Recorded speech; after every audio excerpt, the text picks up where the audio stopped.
गुरुगोविन्दाय नमः।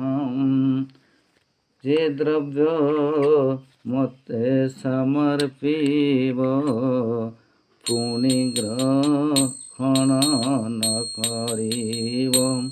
जे द्रव्य मते समर्पिब पुनि ग्रहण न करिब।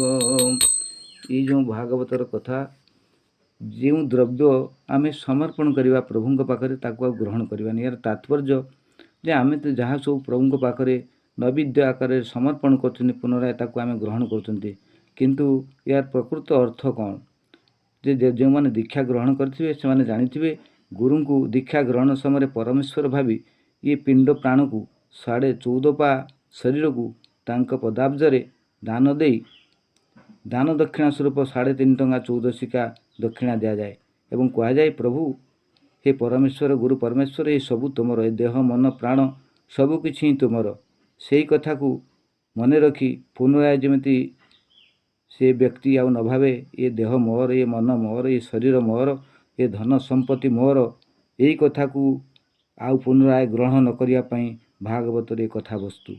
तेणु आमे प्रभु को प्रभु सबू तुमर, सबू तुमे, मु तुमर, तेणु मोर बोली किछि नहीं।